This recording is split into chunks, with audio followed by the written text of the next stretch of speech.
Pues empezamos entonces, ¿vale? Son y 40, hemos dado 10 minutos de cortesía y va a empezar su primera intervención Almudena Blanco. Proceso de creación de un grupo de mujeres en un campo de refugiados. Bueno, lo primero, muchas gracias por venir, a quienes estáis, y sobre todo a Lola y a Felipe, que me han ayudado en la construcción de esto que os voy a hablar. Me gustaría decirlo, pero es algo muy comprimido, entonces prefiero leerlo porque si no me puedo ir a los cerros de Úbeda. Estas palabras tienen el objetivo de compartir el proceso de construcción y puesta en marcha de un grupo de mujeres en uno de los tantos campos de refugiados que existen y existían a finales del año 2016. Buscando con ello reflexionar acerca de la crisis humanitaria que da lugar a uno de los mayores flujos migratorios de la historia. Es difícil condensar y transmitir cómo fue la experiencia de compartir con estas personas un lapso de tiempo en sus vidas. Campamentos literalmente llenos de personas que huyen de las múltiples guerras, ataques a los derechos humanos y de la falta de recursos que se están dando en muchos países de Oriente Medio y el África subsahariana, estos espacios se convierten en microcosmos de una realidad que viene sucediendo durante años, pero que ahora salpica a Europa como nunca. Ante esta miscelánea de procesos se hacen necesarios los dispositivos de encuentro, de expresión y de creación de comunidad. Antes de entrar en la descripción de la experiencia grupal, creo que es importante ubicar la situación, ya que el grupo va a estar totalmente atravesado por su realidad actual y este momento sociopolítico. Las coordenadas tiempo, espacio y personas eran las siguientes. El momento temporal en el que se inicia este relato es septiembre de 2016. Momento en el que Siria está siendo masacrado en una guerra civil entre gobierno y rebeldes. Afganistán vive las repercusiones de tantas guerras que ha vivido. Irán cada vez tiene menos derechos sociales. Irak pasa de una guerra en la que muchos países tuvimos que ver a bombardeos terroristas. Palestina sigue sin ser reconocida. Eritrea y Somalia, donde los derechos humanos no existen. Parece un entorno medieval, pero estamos en el siglo XXI. El espacio físico es el campo de refugiados de Léonas, a 5 kilómetros del Parlamento griego, en el centro de Atenas. Este campamento fue el primero en abrir en la península griega, allá por agosto de 2015. Creo que se trata de un campo con mejores condiciones que otros de tierra firme y sobre todo de la zona insular. La ubicación puede facilitar algunas situaciones como el acceso a hospitales, procesos burocráticos y búsqueda de trabajo. Las personas solas o familias viven en containers de obras, en muchas ocasiones con personas desconocidas y de otros países. El número de personas que conviven es variable, pero puede llegar a 10. Estos containers tienen un baño y un fregadero que hace las veces de cocina. Se va observando cómo, ante la frustración y la espera, todo se va tiñendo de crispación entre vecinos y desesperanza respecto al futuro. Los residentes que habitan el campo son hombres, mujeres, niños y niñas que solicitan refugio en Europa. En este caso, sucede que en menos de 40.000 metros cuadrados se da una representación de en torno a 20 nacionalidades diferentes. Afganistán, Siria, Irán, Irak, Líbano, Palestina, Pakistán, Mongolia, Eritrea, Somalia, Camerún, Sierra Leona, Mali, Camerún, Guinea Ecuatorial, Gambia, Egipto, Jordania, aparte de las de los voluntarios y las voluntarias. Entre algunos de estos países hay conflictos armados o los ha habido anteriormente, o se trata de países cooperantes en guerras de terceros. Muchos de los residentes tienen estudios, profesión, coche, casa en propiedad y, por supuesto, móvil y Facebook. Es muy fácil empatizar con personas que algún día podríamos ser nosotros y nosotras. Constantemente, implícita y explícitamente, la tarea grupal y la experiencia van a estar inevitablemente inundadas por el día a día en un lugar temporalmente indefinido y al que no pertenecen y, por supuesto, impregnadas de la historia de la que vienen y temor al futuro que vendrá. Ese es el momento en el que yo llego a Léonas. Después de terminar mi residencia en psicología clínica, mi formación en terapia sistémica y casi terminando mi formación en grupos operativos. Y con mi responsabilidad como europea de tener que participar en todo esto. Mi idea previa era realizar un grupo de encuentro de mujeres, con los objetivos de generar redes sociales de apoyo, romper barreras entre personas de distintas nacionalidades y crear un espacio seguro en el que ellas pudieran depositar sus angustias, tanto acerca del pasado como del presente y del futuro. No me había planteado la importancia del espacio. Uy, me he pasado, perdón, No estoy. A ver. Ay. ¿Te pide contraseña? Bueno, si no, no pasa nada, No, lo que me pides es que no pasa. Vale. Ahí. Tampoco es... Estoy aquí. No.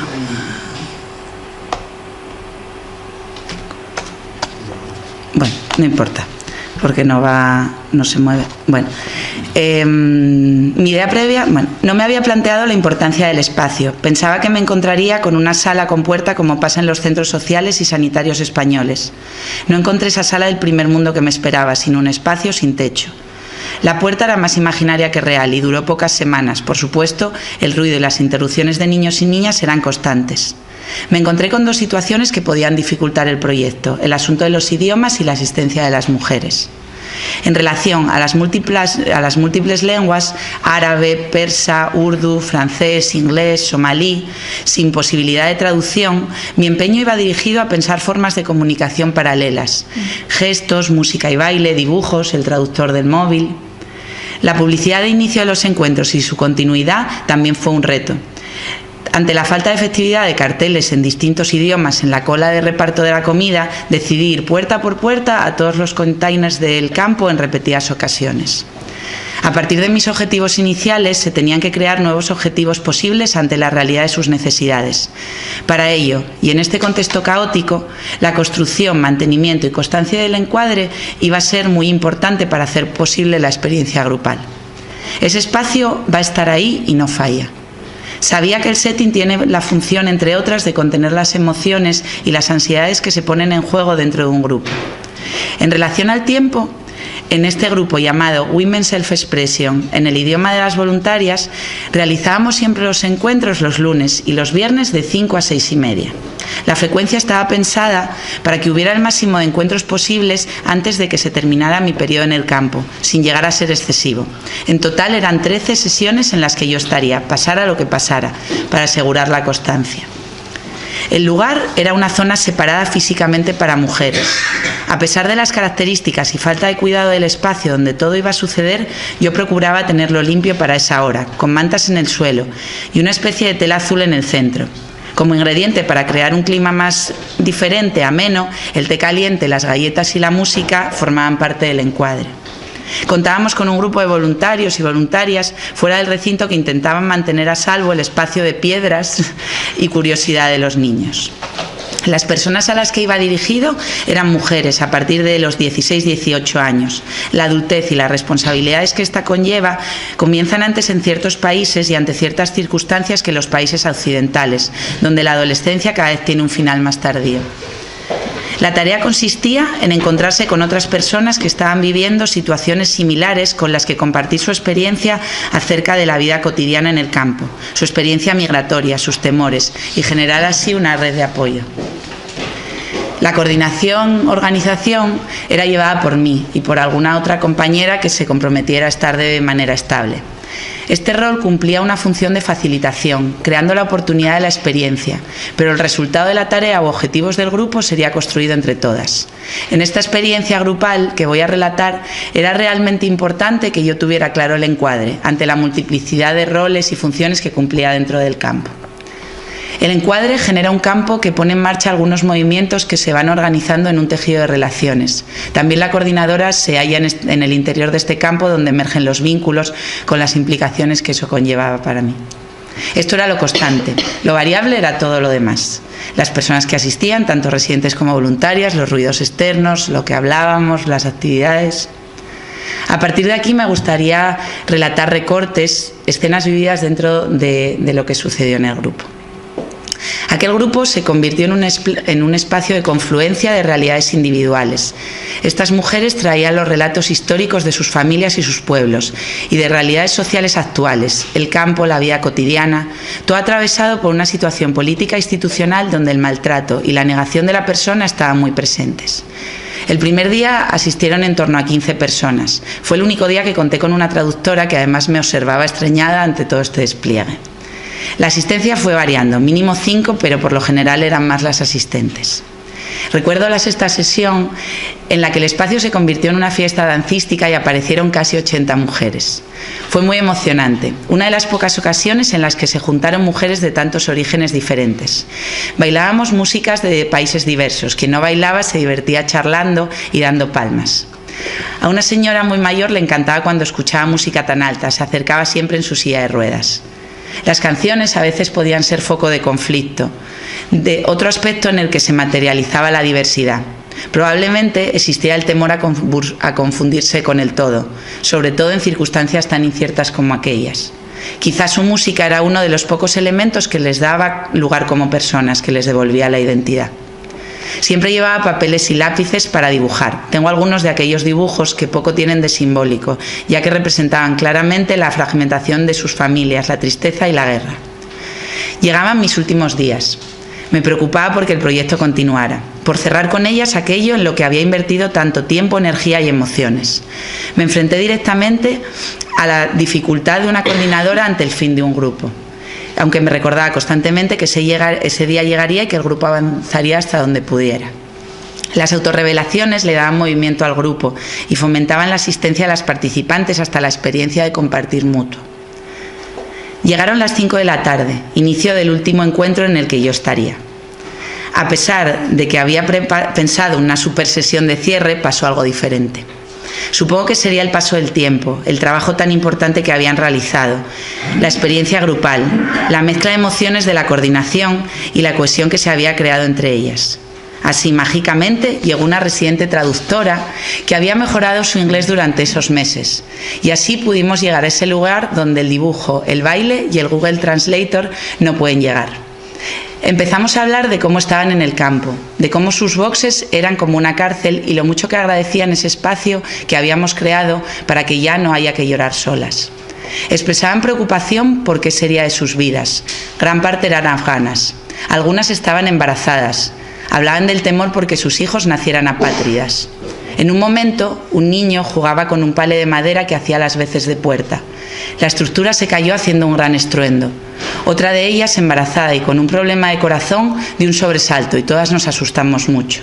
Esto conllevó a un gran sentimiento de tristeza y desesperación común, a un gran llanto colectivo. Evocaban los sonidos y sensaciones vividas en la guerra. Recuerdan aquellas situaciones traumáticas. Una despedida también reactualiza otras despedidas. Otros abandonos en personas que lo han perdido casi todo. Antes de finalizar les preguntamos por un nombre para el grupo en farsi. Tradujeron al inglés Freedom Group, el grupo de la libertad. Y voy terminando. Se necesitaron 13 sesiones para que el grupo entrara en tarea y se despidiera de esta manera. El no entrar en ciertos temas de manera más explícita por parte de las mujeres y sobre todo la dinámica que se creó en torno a la música eran formas de protección frente al hecho de adentrarse en aquellos temas tan duros en relación a lo que habían vivido y lo que vivían en el campo diariamente. Existía ese miedo a perderse en la masa, a perder lo poco que tenían de su identidad cultural, reactualizando el ser atacadas. Esto constituyó un lugar seguro, continente para la expresión de ansiedades, de la inseguridad, dando la palabra frente a la prohibición de pensar, de hablar. A pesar de la falta de soporte por parte de la institución a la que yo pertenecía, se consiguió crear un espacio instituyente, un espacio de cambio. El grupo que organizamos se asemejaba a la situación del campo. Era una representación de la dinámica diaria de confusión, sin futuro, un tiempo paralizado. Buscábamos construir un lugar creativo, donde al menos por unas horas su sufrimiento pudiera ser escuchado devolviéndoles la palabra. El grupo me permitió pasar de ese por y para a trabajar con. Ese era mi lugar como coordinadora. Las emociones, los afectos que me movilizaban en el trabajo con estas mujeres iban más allá del momento grupal. Su dolor, sufrimiento y el maltrato que recibían me impactaban mucho emocionalmente. Dentro de esos aspectos contratransferenciales, creo que el hecho de ser receptora de la proyección de la pérdida de identidad de las mujeres generaba en mí confusión respecto a mi propio rol. Esta experiencia fue un gran aprendizaje. Consideraba que era suficiente que el grupo perdurara. Entendí que llegaría hasta donde tuviera que llegar y que tenía sus propios tiempos. Este grupo y esta experiencia me enseñó que los espacios grupales son posibles de crear en distintos contextos y situaciones, que pueden ser lugares para la palabra y el cambio. Para mí también supuso un reto y un cambio, acostumbrada a las experiencias más estructuradas en despachos y espacios más normalizados. Frente a esto pienso qué hizo que la magia sucediera. A veces en los grupos pasan cosas que no entendemos. Creo que se percibía por mi parte y de otras voluntarias aquel interés genuino en sus vidas, sus historias, en el compartir mutuo, en aprender de la cultura y sus costumbres, la flexibilidad pero a su vez estabilidad en el encuadre, la originalidad y el esfuerzo de una española hablando inglés en un campamento griego con mujeres que hablaban farsi, árabe, urdu y francés. La búsqueda de distintas formas de comunicación y la toma de conciencia de que una palabra, a pesar de ser equivalente en la traducción, no tiene el mismo simbolismo entre países. Me queda esto. Pichon Rivière habla de que a mayor heterogeneidad de los miembros, mayor riqueza de la tarea. En este grupo había gran diversidad de culturas, lenguas, tradiciones y a su vez similitudes. La guerra, la pérdida, la incertidumbre, la maternidad, que a partir de entonces eran sostenidas por ese espacio de libertad donde poner en juego las emociones. Me animé a compartir esta experiencia hoy aquí y en un artículo que está escrito ya, contándola en mi último día de formación de grupo operativo gracias a mis maestros y maestras y a mis compañeros y compañeras. No era consciente de cuánto de aquello que había aprendido se plasmaba en lo que había sucedido en este grupo. Escribiendo estas líneas he podido poner en orden mis ideas, poner palabras a la experiencia e integrar la teoría con la práctica. Las teorías cobran forma y se modifican en la práctica. Es un movimiento dialéctico donde se transforman mutuamente. En una experiencia de este tipo es donde se observan claramente lo que sucede en todo tipo de intervenciones individuales, familiares o grupales en relación al constructo individual social. Estas mujeres vinieron con su subjetividad, su familia, su historia, su verticalidad y se unen en un contexto colectivo social que es el campo de refugiados que atravesará esta experiencia y que la enmarca. El grupo es un lugar de manifestación de estas situaciones de huida y pérdidas causadas por situaciones de guerra y desigualdad. La interacción en este reducido espacio hizo posible alguna forma de integración. Todo este relato me trajo una visión más global del mundo como grupo, de las interacciones entre instituciones, entre países, a través de los relatos de mujeres llegadas de distintas partes del globo. Un mundo en el que hay un número limitado de recursos, cuyo desequilibrio en el reparto genera desigualdades. Somos en este momento de la historia de la humanidad un conjunto enfermo y destructivo que, como todos los grupos, pueden llevar a la desaparición por no haber sabido evolucionar por sus propias resistencias al cambio. Y para finalizar, quiero decir que el Freedom Group sigue en funcionamiento en fecha de abril de 2018. Sé que este continuó abriendo el abanico a muchas temáticas impensables al principio, como es la sexualidad y el concepto de libertad. Ahora sí tienen una estructura física y simbólica en la que seguir desarrollándose y apoyándose. Al principio nunca hay certezas de que lo que propongas tenga sentido y permanezca. A veces no sucede, otras sí. Shukran, Evgaristo, merci, gracias.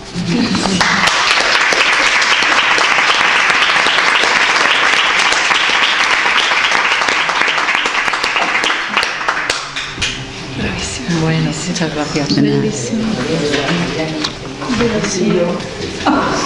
Ahora va a hablar Luciana Bianchera sobre gruppi de parola con richiedenti asilo. Richiedenti asilo, rifugiados. Ajá. Richiedenti asilo. Richiedenti asilo. ¿Qué es richiedenti? Que piden asilo. Ah, vale. Che demandano asilo. Que piden asilo. Ah, Sì. muy bien. Posso chiederti un piacere? Perché? Ti chiedo un piacere? Mi leggi questa poesia in spagnolo? Sí. Prima di iniziare, allora io parlo solo in italiano, cioè no, non parlo solo in italiano ma non parlo lo spagnolo, quindi leggerò molto molto lentamente. Chiedo a lei che parla ovviamente benissimo lo spagnolo se può leggere una piccola poesia che mi sembra giusta per forse per tutti e due i nostri interventi. Ce la fai, ci vedi? Ah, ok. No, leggi tu. Bueno, ha dicho que quiere que lea una poesía en español. Y la palabra, sutil transparencia, espejos del agua, donde se refleja el bosque y repite fortaleza. aguas profundas donde se multiplican los arcanos. No quiero el verbo que estrangule la belleza en la boca del lobo, quiero la palabra, deslizándose por cavernas terrenales hacia el latido. Grazie. È una poesia di Carmen Yanez. Ok? Bene, allora io farò più lentamente possibile e spero di starci con i tempi. Una cosa del tiempo. Dimi. Como hay 3 solamente, Sì? al final tú has estado 20 minutos, 20 minutos, 20 minuti. y 20 minutos. Buono, ¿Vale? siamo fortunatissime. Para que puedas hablar despacito. Ok, grazie. Allora, leggo anch'io per essere più efficace forse.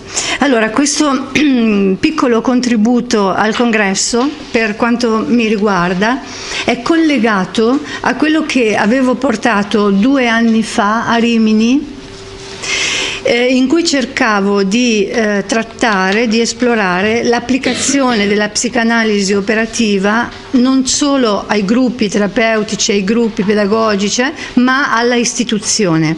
Nel mio caso l'istituzione di cui sto parlando è un consorzio di cooperative sociali a Mantova, piccola città nell'Alto Mantovano, scusate, nell'Alta Italia. Piccolo, cioè è un consorzio, in realtà è un grande consorzio per il quale lavorano 20 cooperative e circa 1500 operatori sociali. Già in quell'incontro di 2 anni fa io avevo avuto l'opportunità di raccontarvi di un interesse particolare che avevamo iniziato a sviluppare in quel periodo per il lavoro di accoglienza dei migranti e dei richiedenti asilo e dei rifugiati. Da allora la nostra attenzione è stata molto concentrata su una riflessione profonda anche sul tema delle istituzioni in questo periodo storico e sulla loro funzione di lettura degli emergenti sociali. A partire da questo interesse, da questa ricerca che abbiamo attivato, siamo riusciti con molta partecipazione, molta collaborazione di colleghi e di amici praticamente da tutto il mondo, siamo riusciti ad arrivare ad una produzione di un testo che è questo, che si chiama Istituzioni, apprendimento e nuovi emergenti sociali, trasformazioni necessarie. Se volete poi lo lascio come regalo a voi e uno lo devo regalare a Thomas Fonsalis perché ha partecipato anche lui. Sul testo ci sono scritti nostri, del nostro consorzio, di Alberto Higuer, di Raffaele, di Leonardo Montecchi, di Gigliola, di Fiorenza, di Thomas, siamo in molti.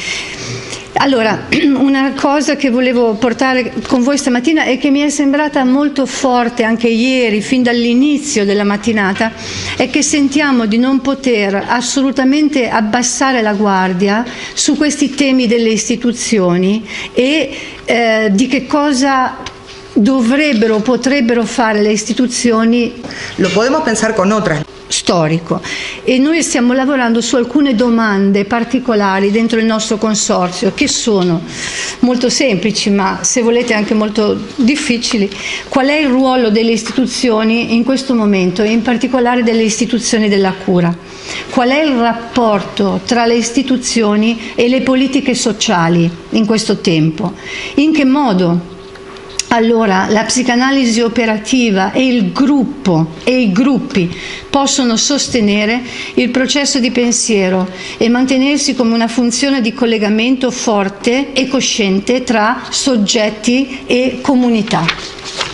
Stiamo sentendo crescere nei nostri contesti di vita una crescente domanda di semplificazione della realtà, anche negli ambienti dei servizi sociali, oltre che nella politica, cosa che mostra complessivamente, almeno da noi in Italia, l'avete visto, no? Uno spostamento a destra di tutto. Da noi, da un lato, un comportamentismo, il comportamentismo e un cognitivismo e la psicoeducazione appaiono come diffuse risposte oltre che disposizioni istituzionali. come se non si potesse lavorare se non con il comportamentismo. Da noi sono quasi delle leggi, da un lato, quindi vediamo questo. Dall'altro vediamo una grande ricettività degli operatori e degli ospiti dei servizi a programmi formativi incentrati sulla psicanalisi dei gruppi e delle istituzioni. Credo che questa apparente contraddizione, questa aporia, no? Questa contraddizione ci consegni la necessità di pensare all'emergente che contiene al suo interno. E qui finisce una parte della riflessione sulle istituzioni. Ora vado sul discorso dei gruppi di parola, che è un dispositivo che utilizziamo nell'accoglienza dei richiedenti asilo e dei migranti. Per quanto riguarda la questione delle migrazioni, in questi 4 anni la nostra equipe si è trovata di fronte alla necessità di connettersi profondamente con gli studi di etnopsicologia e di etnopsichiatria, tentando una integrazione con il nostro schema di riferimento, che è quello della concezione operativa. Dal punto di vista pratico, praticamente, abbiamo lavorato moltissimo in questi anni, mesi e settimane, come consorzio, attraverso le sue cooperative, nell'accoglienza dei richiedenti asilo.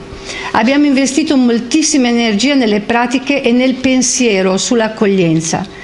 Le equip di lavoro delle nostre cooperative sono state attraversate dall'accoglienza di circa 1500 ospiti, 1500 rifugiati e richiedenti asilo, provenienti per lo più dall'Africa. 1500 storie di vita con una molteplicità di lingue, di culture, una mobilitazione enorme di risorse, di case, di cure necessarie. Abbiamo costituito e dato vita a 25 CAS. I CAS in Italia sono, CAS sta per centri di accoglienza straordinaria. È il primo livello di accoglienza dopo l'accoglienza, dopo lo sbarco, diciamo. Quindi 25 CAS, 60 operatori coinvolti, più di 300 ore di formazione e supervisione realizzate con gli operatori, un numero ormai imprecisabile di ore di riunione di equipe, 4 giornate di studio sulla etnopsicologia e sull'etnopsichiatria, con il coinvolgimento del professor Salvatore Inglese, che è un etnopsichiatra italiano per noi di riferimento importante, che è peraltro stato per molto tempo collaboratore a Parigi di Toby Nathan ed è il traduttore per l'Italia delle opere di Toby Nathan. Attualmente stiamo lavorando anche col supporto di Alberto Higuer, il professor Alberto Higuer. Questo fine settimana abbiamo fatto con lui un convegno sulla trasmissione transgenerazionale nelle storie di migrazione, nelle famiglie dei migranti. Quindi da lì decine di gruppi di parola, molti gruppi di parola con migranti e 3 importanti corsi di formazione per richiedenti asilo, per operatori dell'accoglienza di base, per mediatori linguistico-culturali, perché abbiamo tanto il problema della mediazione, naturalmente, non solo della traduzione, ma della mediazione, e una serie di percorsi anche professionalizzanti per le persone rifugiate e migranti, con particolare attenzione al confronto sulle culture del lavoro e sull'idea centrale di lavoro come dispositivo vero, autentico per l'integrazione.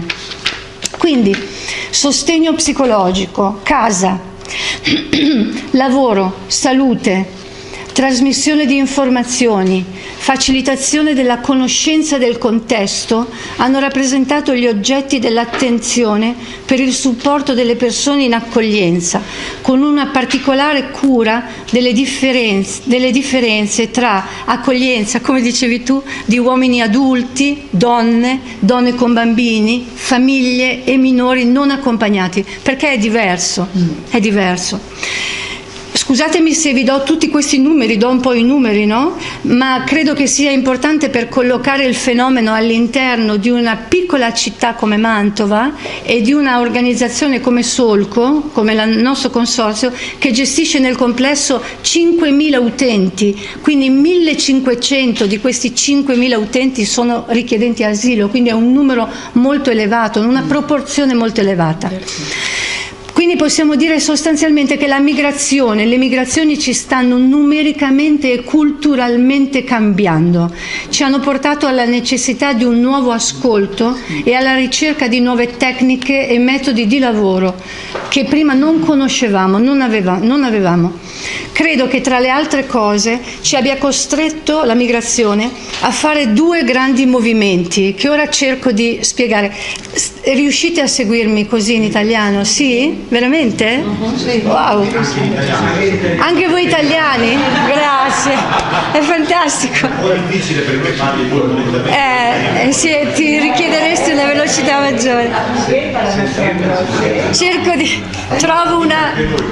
di trovare una misura Moreno. Ok. No, va bene. Allora, da un lato, ci ha costretto a fare due grandi movimenti, dicevo, no? Due movimenti. Da un lato, fare appello alle competenze che avevamo già acquisito nei precedenti 25 anni di lavoro psicosociale. Il nostro consorzio esiste quest'anno da 27 anni, quindi in realtà insomma abbiamo dovuto fare appello a quello che già sapevamo, no? quello che avevamo imparato negli ambiti più diversi, trovando al nostro interno lo spazio di una rimotivazione, di una curiosità, di una rimessa in sesto dei nostri schemi di riferimento per rendere solida un'attività nuova e diversa. Avere una storia, delle reti ben frequentate, una identità istituzionale e scientifica sulla quale poter contare ci ha sostenuti nell'affrontare la sfida, nell'assorbirne i contraccolpi e valutarne il potenziale di accrescimento. Nello specifico, la nostra formazione improntata alla psicanalisi operativa ci ha sostenuti con alcune nozioni forti, tra cui la teoria degli ambiti, è stata fondamentale, la distinzione tra socialità sincretica e socialità per interazione e la nozione di vincolo antropologicamente collocata. Sì. In questo noi abbiamo avuto un grandissimo aiuto da Leonardo Montecchi, che è stato con noi nell'aiutarci a ricollocare la psicanalisi operativa in termini proprio etnopsichiatrici. Io sono molto grata a Leonardo per questa generosità. D'altro lato però abbiamo fatto i conti con la necessità di poter dire che ignoravamo, non sapevamo moltissime cose, proprio non le sapevamo, che necessitavamo di approfondimenti, di supporto da parte di colleghi specializzati, che parte di ciò su cui era fondata la nostra conoscenza andava ampliato e riformulato. Mi sembra che tu dicessi qualcosa di simile, no? In altre parole, abbiamo forse affrontato un lavoro che presenta, almeno concettualmente io credo, forti analogie con quello dei migranti stessi. Sì. Mantenere saldo l'attaccamento alla propria cultura, quel tanto che basta per potersi permettere di vacillare nell'incontro con l'altro, di fluttuare, no? Nell'incontro con l'altro. Riprendendo un passaggio di Devereux, io qui direi: se la cultura rappresenta lo sfondo e una struttura descrivibili, ma fatti anche di invisibile oltre che di visibile, diventa fondamentale la creazione di concezioni e tecniche capaci di misurarsi con gli effetti che la variabilità culturale produce sulle costellazioni istituzionali, psicologiche, relazionali, sulle idee di salute e malattia, sul movimento delle nostre transazioni. All'interno di tutto il lavoro concreto si è aperto per noi un sentiero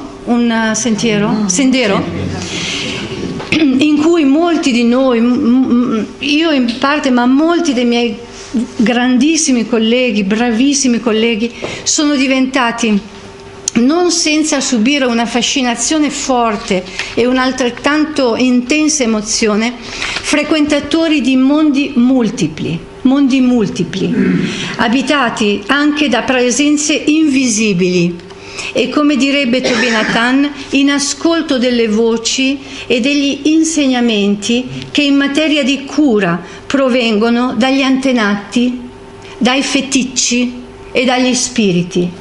Si capisce? Gli antenati, antepassados, i feticci, los fetichos e los spiritos. In questo processo di trasformazioni, ok? In questo processo di trasformazione delle sicurezze, in questo processo di trasformazione delle sicurezze delle atmosfere, quanto minuto? 3 minuti? No, non posso. Allora aspetta, leggo solo un gruppo di parola, salto tutta la parte teorica. Oh no! Allora, il grande problema nostro a un certo punto è stato dare significato al tempo. Un tempo formalmente definito dalle procedure dell'accoglienza, ma che abbiamo dovuto significare in termini emotivi e di elaborazione dei traumi. Vi faccio solo il racconto di un gruppo particolare, di uno dei 30 gruppi che abbiamo fatto, in cui abbiamo lavorato sul tema dello sradicamento. Abbiamo chiesto ai migranti che abbiamo nel gruppo, 15 migranti, che cosa significa per loro sradicamento, perché noi lavoriamo spesso con delle nostre nozioni teoriche sullo sradicamento degli altri. Allora abbiamo chiesto a chi ha vissuto lo sradicamento che cosa significa. Parli di arraigo? Sradicamento, Sradicamento, desarraigo. Ok, allora, e loro ci hanno detto, sullo sradicamento, che per loro significa chiedersi come si trasmette un vuoto, come si trasmette una migrazione, che cosa loro potranno o non potranno raccontare ai loro figli. E poi ci hanno detto, ci si sente sradicati quando i nostri nomi non sono ben pronunciati, quando all'anagrafe si sbaglia continuamente il nostro nome, quando ci confondete sempre gli uni con gli altri. Anche noi in realtà, noi migranti, abbiamo difficoltà a pronunciare il vostro nome, ma ci sembra che voi possiate tollerarlo meglio perché siete più sicuri della vostra identità.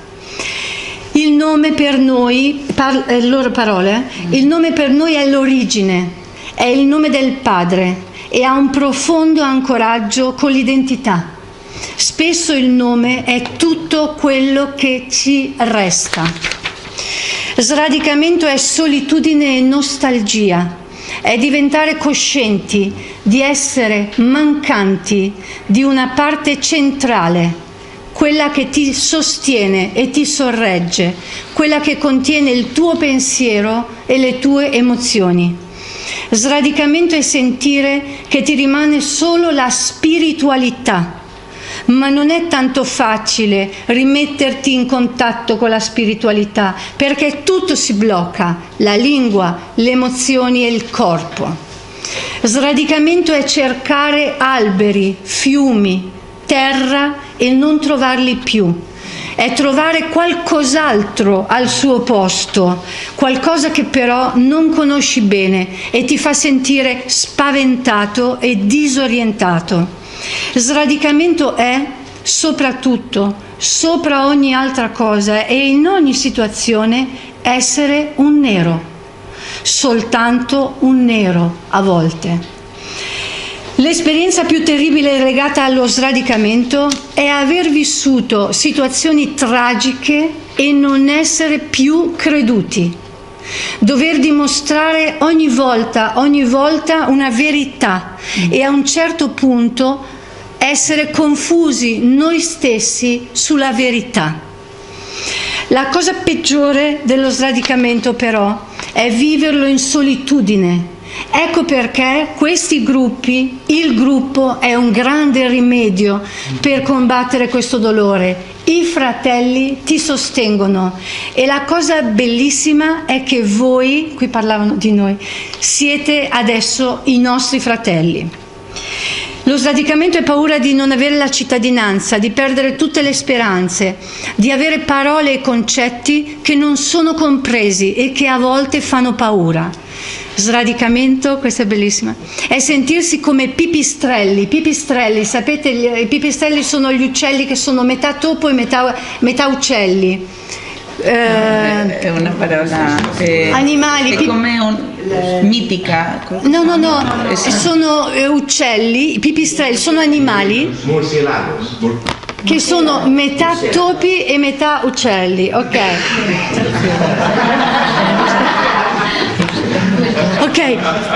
Ok, allora niente, salto questo e dico solo un'ultima cosa. Sul gruppo, alla fine dell'ultimo gruppo che abbiamo fatto, il gruppo ci ha detto: questi gruppi di parola sono come dei sogni. Sono come dei sogni perché i racconti che facciamo definiscono spazi profondi, densi, di uno spessore nel quale si può muoversi e in cui noi stiamo camminando. Cioè è un gruppo di parola, ma non è solo un gruppo di parola, è un gruppo in cui si ascolta, si sente, si annusa, si vede, si toccano le città lontane ed è tutto possibile perché c'è un clima di fiducia nel quale ci sentiamo accolti. Finisco qua.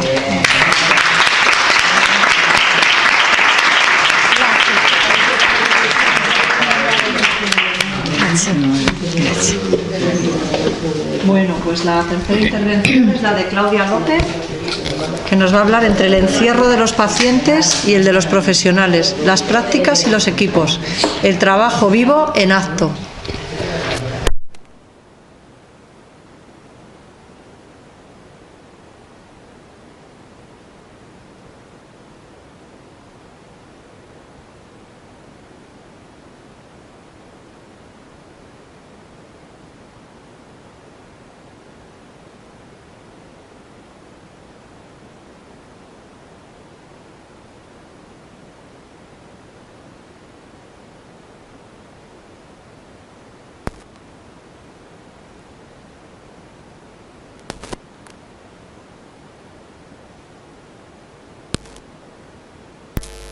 Sí, por favor. Bueno. Espera, gracias, Fernando, me cambio yo y así oigo yo.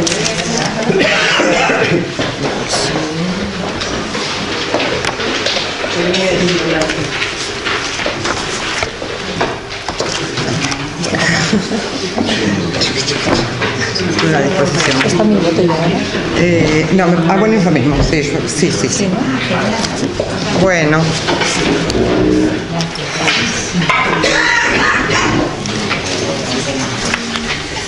La verdad muy conmovida después de haber escuchado a las dos compañeras de la mesa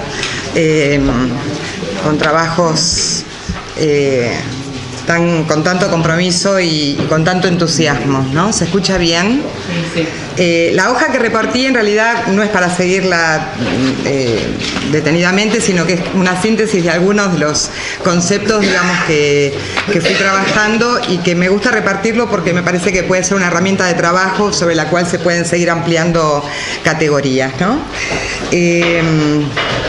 Bueno, yo les voy a contar una experiencia de un programa en el que trabajo en la Ciudad de Buenos Aires, que es un programa de asistencia domiciliaria en situaciones de crisis que depende del gobierno de la Ciudad de Buenos Aires. Yo trabajo en este programa desde que se creó hace unos 15 años y este programa viene como hijo, digamos, de la Ley de Salud Mental de la Ciudad de Buenos Aires, o sea, tiene un marco legal que tiene que ver con la Ley de Salud Mental, la Ley de Salud y la Constitución de la Ciudad de Buenos Aires, que plantean un proceso de desinstitucionalización progresiva de las prácticas, de los equipos, de las teorías, algo que todavía no se ha logrado. Por más que tengamos la ley, esto es algo que todavía se está construyendo. Esto fue, la Ley de Salud Mental tiene alrededor de 20 años y del año 2010 es la Ley Nacional de Salud Mental. Ustedes saben que yo vengo de un país, Argentina, donde todavía existen los hospitales psiquiátricos, los manicomios, ¿no? Y que esto, digamos, conociendo un poco cómo se trabaja en España, en Italia, en otros países donde hace casi 40 años en Italia, que se cumplen este año de la Ley 180 de Basaglia, en España alrededor de 25 o un poco más, y estando en un país, en una ciudad donde, por ejemplo, existe un barrio que se llama Villa Freud, en la ciudad de Buenos Aires, porque ahí se concentran todos los consultorios privados de la mayoría de psicólogos, psiquiatras, formados en una universidad pública, gratuita, que se supone que tenía que formar profesionales con otro tipo de intereses. Si bien el peso de lo público y la formación es esencialmente en el ámbito público, en los hospitales, que son como el centro, por algo hablamos de hospitalocentrismo, el centro de la formación y de la atención, ¿no? Los hospitales son como un magma que concentran toda la energía de recursos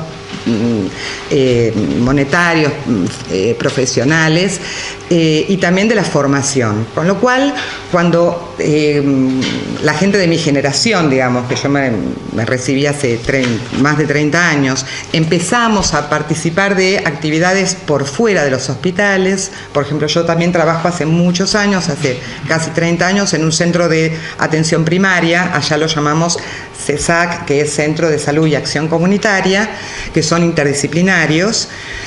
Tuvimos que aprender, porque la facultad, digamos, la formación de grado no nos preparaba para esto. Nos preparaba más para Villa Freud, ¿no? Y mucho después, cuando empecé a trabajar en este programa que se llama ADOP, que es Atención Domiciliaria Programada, Psiquiátrica, Psicológica y Social en Situaciones de Crisis, para mí eso era como entrar en un dispositivo muy atractivo, pero del cual no sabía nada, no tenía idea cómo se trabajaba en las casas de las personas. Entonces, como esto venía, digamos, como heredero de la Ley de Salud Mental, que proponía cerrar los hospitales psiquiátricos progresivamente y crear dispositivos alternativos a la atención, uno de ellos era la atención domiciliaria, con el objetivo de evitar internaciones innecesarias, ¿no? No descartar, digamos, la necesidad de algunas situaciones de crisis que requieran una internación, sino poner todos los recursos, digamos, a disposición para evitar internaciones innecesarias.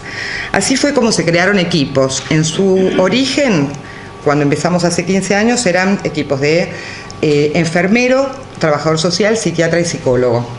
Con el tiempo, lamentablemente, se fueron perdiendo los enfermeros por una cuestión de tipo de contratación que les convenía más estar trabajando en los hospitales. Entonces quedamos como estables psiquiatra, psicólogo y trabajador social, y en ocasiones se han incorporado terapistas ocupacionales. Pero bueno, todos los equipos que tienen una zona a cargo de la Ciudad de Buenos Aires, que es inmensa, trabajamos con estas tres disciplinas. Para mí, esta puesta en movimiento, o sea, salir de los lugares habituales, salir a las calles, fue una puesta en movimiento, ¿no? Fue un descentrarme con otros, y que significó un aprendizaje muy gozoso, ¿no? Y que, digamos, yo creo que nos podemos preguntar algunas cosas en un sitio y en otros no, ¿no?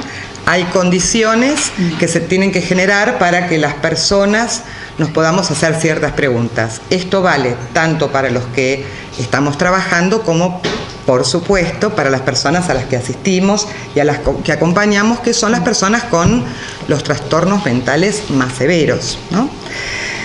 Y además, personas que no salen de sus casas. Si ponemos a disposición un programa para ir a ver a las personas que por algún impedimento, tanto clínico como en su salud mental, que le impiden acceder al hospital o al ambulatorio para solicitar un tratamiento, Si estamos pensando en estas personas es porque por sí mismas no lo pueden gestionar, ellas o sus familias.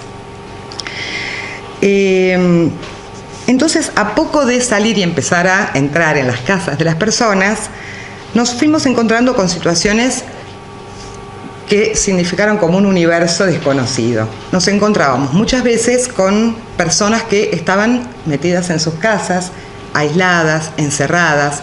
Podía ser hace una semana, hacia meses y a veces hacia años. O sea que era un padecimiento silencioso, no era una crisis aguda, no es algo que hacía ruido, que podía ser violento, ¿no? O sea, el paradigma de la violencia del enfermo mental y de la peligrosidad del enfermo mental ahí no estaba. Una vez un paciente, un muchacho que estaba en su casa hacía mucho sin salir, nos dijo una frase que a mí me quedó grabada, creo que fue lo que me motivó a investigar mucho más sobre esto, que fue así, nos dijo, a los locos se los interna, los raros se quedan dentro de las casas. Como estableciendo una nosografía entre los locos y los raros, ¿no? Extraño. Ok. Una nosografía, digamos, una forma de padecimiento y una respuesta social, ¿no? Los hospicios, los manicomios para los locos y las casas para los raros. Y ahí se quedan. Y otra mujer, una vez, cuando llegué a su casa, y acá llega Saidón, que fue un gran colaborador, porque yo a partir de esto hice mi tesis de doctorado con el acompañamiento de Osvaldo. Otra mujer nos dijo, una paciente, cuando llegamos a la casa, llegó a la casa y me dice, ayer atendí al psiquiatra. ¿No? O sea, ayer, el día anterior, había ido el psiquiatra a la casa y ella lo había atendido, lo había recibido. Está perfecto. Y digo, pero ¿cómo atendí? ¿Quién es el que atiende? ¿Quién es el que recibe? ¿No? Y eso me hizo buscar y encontrar el significado de la palabra huésped, que yo no sabía, tal vez alguno lo sabe, que la palabra huésped habitualmente tiene el sentido de el que recibe, ¿no? Perdón, el que es recibido, ¿no? El huésped. Pero en realidad, para el diccionario de la Real Academia Española, tiene ambos sentidos, tanto el que aloja en su casa a un extraño como que el que es alojado. Ah, certo, como en italiano. Italiano también. Sí. Pero acá el sentido habitual es el huésped es el que es recibido, ¿no? Entonces, bueno, se puede pensar mucho acerca de la hospitalidad, ¿no? Y de los lugares activos y pasivos. Ayer atendí al psiquiatra, o sea que la supuesta paciente que tiene un rol pasivo se había visto a sí misma en un rol activo de atender y recibir al que llegaba. O sea que un dispositivo dispone condiciones para una cosa o para otra, ¿no? Según cómo armamos las coordenadas de tiempo y espacio, el encuadre. Por supuesto, acá el encuadre, acá en estas jornadas que se habla tanto de encuadre, es algo como que estalla, digamos, ¿no? Hay que ir generando condiciones de trabajo clínico en un lugar que al principio para nosotros es extraño y después de algunas visitas puede llegar a ser un poco más familiar, porque entramos a participar de algo de la vida cotidiana de esa familia, ¿no? Con todo lo que esto habla de... El otro día pensé en algo para esta charla también, que no lo había pensado desde ahí. Estaba mirando una escultura en alguna plaza por aquí y me acordé de la definición de grupo, que la habremos estudiado, de gruppo, ¿no? La etimología de la palabra grupo, que viene de gruppo en italiano, gruppo escultórico, que es algo que permite ser rodeado, ¿no? No ser visto solamente desde una dimensión, sino desde distintas dimensiones. Y algo de esto me parece que tiene que ver con la clínica domiciliaria, ¿no? Uno no ve solamente al paciente enfrente, como habitualmente lo vemos en el consultorio, sino que lo vemos en otro ámbito. A veces nos paramos, recorremos la casa y en cuanto puede salir, salimos, ¿no? A la esquina. Bueno, ¿vieron la serie Merlí? Sí, me estaba acordando de eso. Compré Merlí en cuanto vi el segundo capítulo porque tuvimos una situación así tal cual, de un diálogo a través de la puerta varias veces. Bueno, podría contar infinidad de viñetas, digamos que no hay tiempo, pero bueno, Merlí hace algo de esto, ¿no? Entonces la idea de grupo creo que es interesante, digamos, ¿no? Como para pensar una clínica en 3 dimensiones o en 4 a lo largo del tiempo, por supuesto, también. Otra frase que tomé fue una vez que estábamos hablando con el hijo de una paciente, hizo referencia a algo que le había dicho el enfermero en una visita anterior y nos dice, ¿cómo un enfermero me va a venir a decir una cosa así a mí?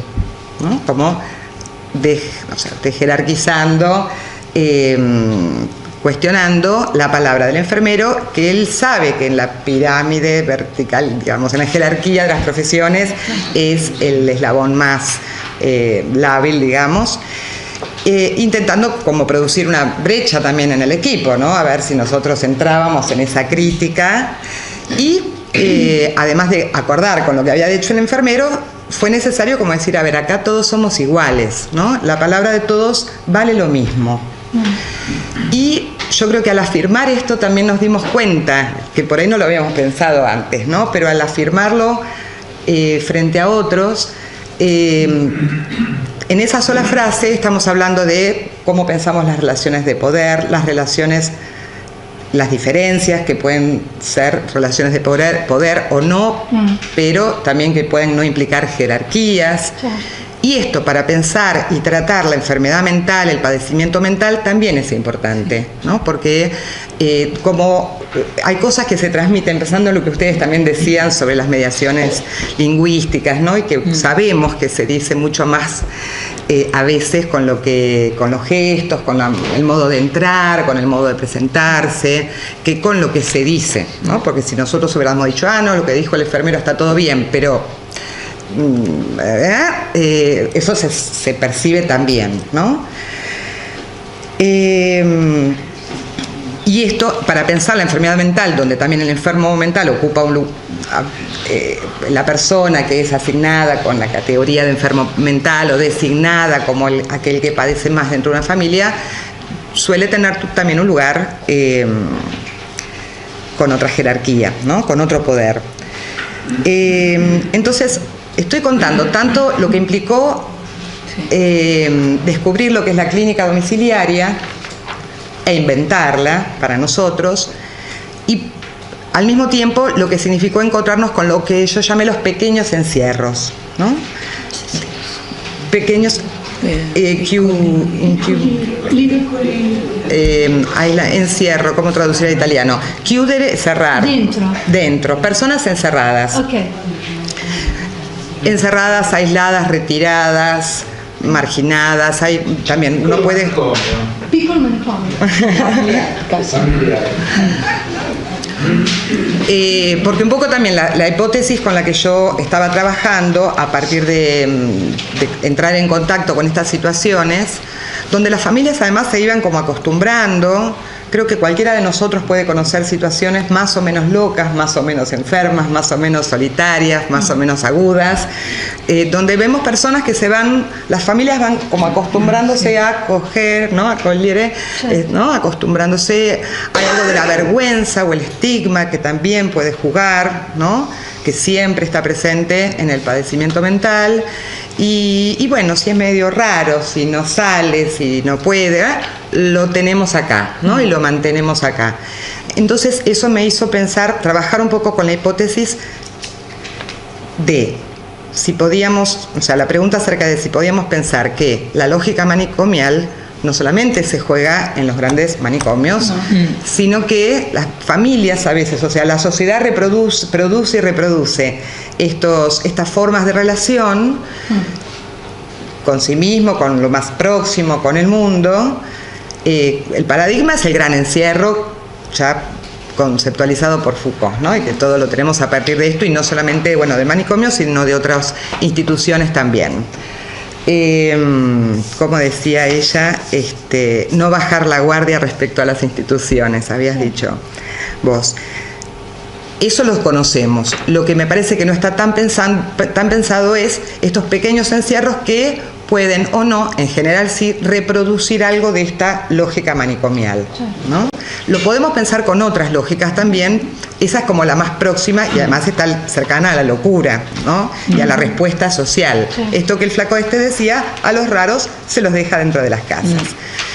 Hay un libro maravilloso que salió hace un par de años maravilloso, para mí fue un encuentro también de Millás, que se llama Desde las sombras, Juan José Millás, ¿no? Es el nombre, que narra también, ¿lo leíste? Narra la historia de un tipo desocupado, además, que en un día está en un mercado y no sabe cómo, se mete adentro de un armario y de pronto se da cuenta de que el armario lo ponen adentro de un camión y lo trasladan a una casa, y él llega a esa casa, un hombre desocupado, separado, o sea, habiendo perdido todas sus referencias sociales, y de pronto se encuentra un armario en un camión, lo llevan a una casa y ahí se queda, ¿no? Y empieza a participar silenciosamente de la vida de esa familia, igual que el de Merlí o cualquiera de estos raros que se encierran. Y él termina diciendo algo así: nunca había observado tan de cerca una familia, ni la mía propia. Es muy interesante el libro. 5 o 3. Vamos terminando.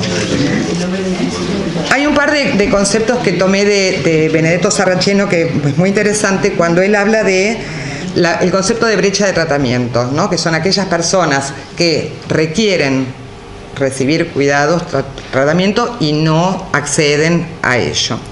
Y por otro lado, que él describe los servicios y los equipos de salud y de salud mental como más preparados, digamos, todo el dispositivo hospitalario de los servicios está más preparados para los periodos agudos que para los de mesetas, ¿no? Y en los trastornos mentales severos, digamos, que son crónicos y que requieren un circuito de atención y cuidados muy a lo largo del tiempo, ¿qué pasa con las mesetas? No hay respuesta frente a eso, y muchas veces entonces meseta como algo estable, ¿no? Estable, claro, la cordillera, la montaña y la meseta, algo plano, no la pampa, pero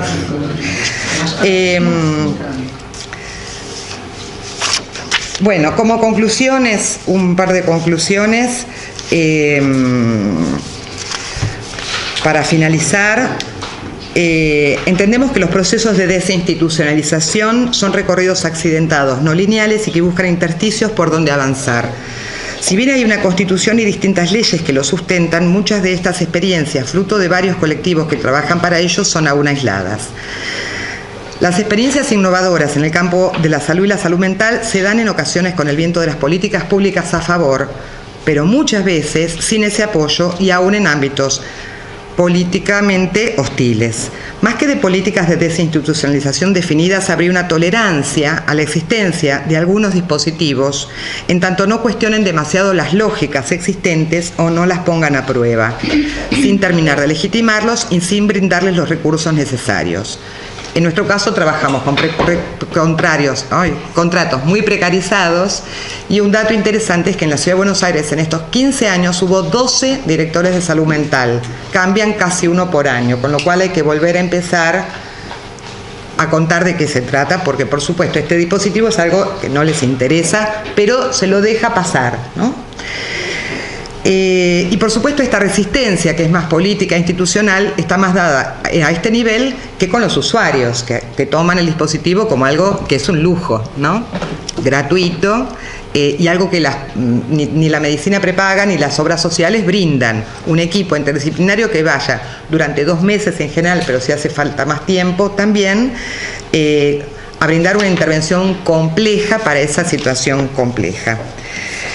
Y por otro lado, otro de los hallazgos, digamos, de este trabajo fue la valoración del trabajo en equipo y el trabajo en red con otros dispositivos de la red de servicios, porque poco podemos ofrecer. Digamos, si ofrecemos respuestas fragmentadas y escindidas a personas que lo que están requiriendo es algo del orden de la integración de sus recursos, sus prácticas, si pensamos a la salud mental como propuesta de salud, de integración de recursos, prácticas y teorías, mal podemos acompañar a las personas que están padeciendo algo de esta desintegración con respuestas también fragmentadas e integradas. Entonces, en concreto, encontramos el encierro y los pequeños encierros de muchas personas y sabemos que una de las respuestas es el encierro y el aislamiento de los profesionales. Frente a esto tenemos que estar atentos. Muchas gracias. Gracias.